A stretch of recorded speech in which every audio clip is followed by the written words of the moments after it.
नमस्कार, आप देख रहे हैं महाखबर। मैं सुधाकर सिंह। हम सब जानते हैं कि निगम चुनाव अब परवान पर है और धीरे धीरे उसकी सरगर्मी बढ़ रही है। इसी के मद्देनज़र कई सीटों को जनरल कर दिया गया है, जिसमें त्रिलोकपुरी की एक सीट ये भी आती है। E3 सीट है त्रिलोकपुरी की ये। इस पे जो पिछले बार चुनाव लड़े जीते भाजपा के पार्षद रहे सरोज सिंह, हम आज बात करेंगे शेर सिंह जी से, जो शेर सिंह जी भाजपा के उपाध्यक्ष भी रहे, कई पदों पर रहे और अभी चुनाव लड़ने के मूड में हैं। क्या है मामला, क्या चाहते हैं, क्या काम किया, तमाम मुद्दों पे बात होगी। आइए हम ले चलते हैं। शेर सिंह जी, पहले तो स्वागत है आपका। इस बार इस सीट को जनरल कर दिया गया है जो आरक्षित रहती थी जी। क्या लगता है पार्टी की क्या नजरिए से किया गया, क्या भावना रही, क्यों हुआ ये?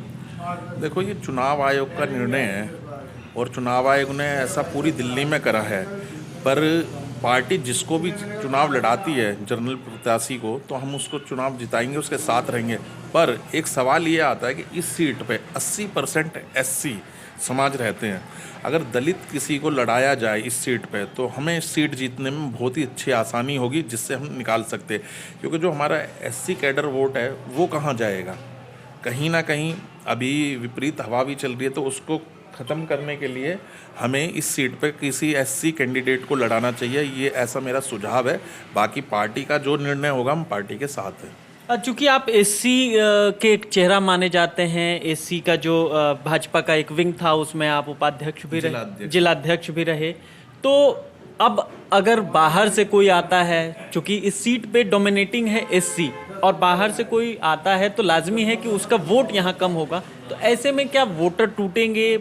जो पार्टी का कैडर वोटर है वो बिखर जाएगा, क्या होगा उसमें? क्या ये व्यक्तिगत चुनाव होता है, निगम चुनाव जो होता है, इसमें 50% पार्टी का वोट होगा, 50% कैंडिडेट का वोट होगा, तब कहीं सीट को जीता जा सकता है। पिछले चुनाव में हमने अच्छी फाइट देके 5000 वोटों से चुनाव को जीता। तो अब 5 सालों में हमने काम भी किया है, बड़ा अच्छा डाटा है हमारे पास। जिन जिन लोगों को हमने एडमिशन करवाए हैं स्कूलों में, उनका हम पे डाटा है, सारी चीज़ की तैयारी है। अगर पार्टी किसी SC कैंडिडेट को लड़ाती तो हमें और अच्छी आसानी होगी वोटरों से वोट मांगने में। जनरल प्रत्याशी की पार्टी देती है तो उसके लिए भी हम मेहनत करेंगे, उनको भी चुनाव जिताने की पूरी कोशिश करेंगे और जिता के लाएंगे। तो हमें चौथी बार निगम में दोबारा से सरकार भारतीय जनता पार्टी की बनानी है, जिससे निगम में और विकास हो सके। जिस तरह से आप देखोगे 15 साल पहले कैसा रोडों पे बुरा हाल होता था, कूड़ा ये वो। अगर केजरीवाल जी आज देख रहे हो आप, फिर से कर्मचारी हड़ताल पे, समय पे सैलरी नहीं आ रही। हम लोग निरंतर इसकी मांग करते रहते हैं कि समय पे सैलरी आए, समय पे फंड आए। 5 साल जीरो फंड के बावजूद हमने पब्लिक से जुड़ाव रखा है, पब्लिक के लिए काम करा है। चाहे हमने MP से फंड लिया हो, राज्यसभा MP से फंड लिया हो, हमने पूरे वार्ड में सारी सड़कें और गलियां सभी नई बनवाई हैं। हमने MP फंड से अपने वार्ड में 4 जिम लगवाए हैं, ओपन जिम। हमने MP फंड से अपने वार्ड में CCTV कैमरे लगवाए हैं, जो किसी वार्ड में शायद ना हो। हमने अब MP फंड से हाई मास 15 लाइटें लगवाई हैं, स्ट्रीट लाइटें लगवाई हैं। सबसे पहले कंप्लीट होने वाला हमारा वार्ड है स्ट्रीट लाइटों में। आपने तमाम काम गिनवाए, लेकिन जो आपके विपक्षी हैं, जो इस बार चुनाव में भी देखने को मिलेंगे, वो ये कह रहे हैं कि कोई काम धरातल पर नहीं हुआ, बस कागजी काम हुआ है। इस पर क्या कहना है? हमारे पास सारी रिपोर्ट है, सारे लेटर्स हैं। अभी हम 24 तारीख को एक बारात घर का उद्घाटन करने जा रहे हैं, जो 3 करोड़ की लागत से बारात घर बनवाया है हमने। उसकी फ़ाइल हमारे पास है। 2 साल पहले हमने उसकी फ़ाइल चलाई थी, तब वो कहीं बारात घर बन के तैयार हुआ है।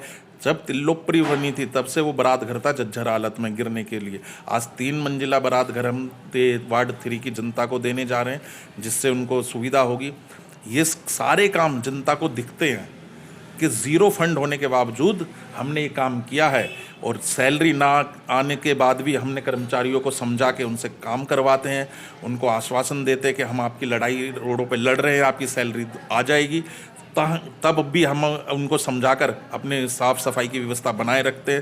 नहीं तो आप और वार्डों में जाके देखिए, जहां आम आदमी के निगम पार्षद हैं उनके यहाँ पे कर्मचारी जाके कूड़ा डालते। तो केजरीवाल जी को सब जानते, केजरीवाल जी ने कर्मचारियों का शोषण किया है, उनकी आवाज़ नहीं उठाते। अगर केजरीवाल जी सरकार में आते निगम में तो इसका प्राइवेटकरण होगा, ये लोगों को पता नहीं है। हमने उनको पक्का करने की मांग करी है। 2004 से जितने भी कच्चे कर्मचारी हैं उनको पक्का करा जाए। हाउस में कितनी बार ये मुद्दा उठवाया है, पर ये केजरीवाल जी ये पास नहीं होने देते।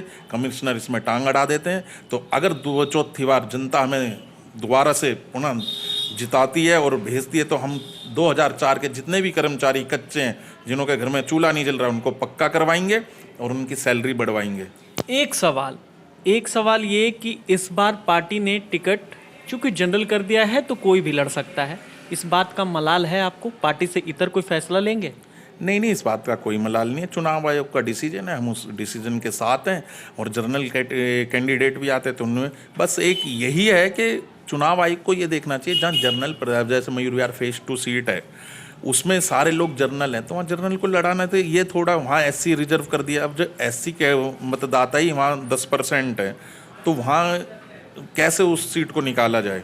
तो ऐसे हमारे यहाँ पे 80% दलित समाज है, तो हम कहीं ना कहीं इस सीट को निकाल सकते हैं। पार्टी जो फैसला लेगी वो सर्वसम्मति से मान्य है? हाँ जी, हम पार्टी के साथ है। पार्टी के लिए बचपन से काम किया, पार्टी ने हमें अच्छे पदों पे रखा है, पार्टी ने पार्षद बनवाया, सब चीज़ दे, पार्टी ने इतना सम्मान दिया है, तो हम पार्टी छोड़ के कभी नहीं जाएंगे। पार्टी के साथ है, जो भी निर्णय होगा पार्टी के साथ है।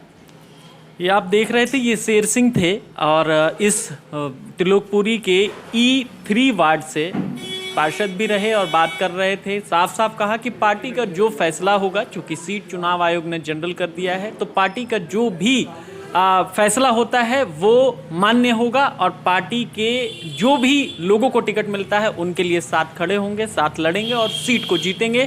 और जीत कर सरकार बनती है तो जो कच्चे कर्मचारी हैं उनको पक्का करने के लिए आंदोलन करेंगे, उनके लिए लड़ेंगे। आप बने रहे मां खबर के साथ। मैं सुधाकर सिंह, धन्यवाद।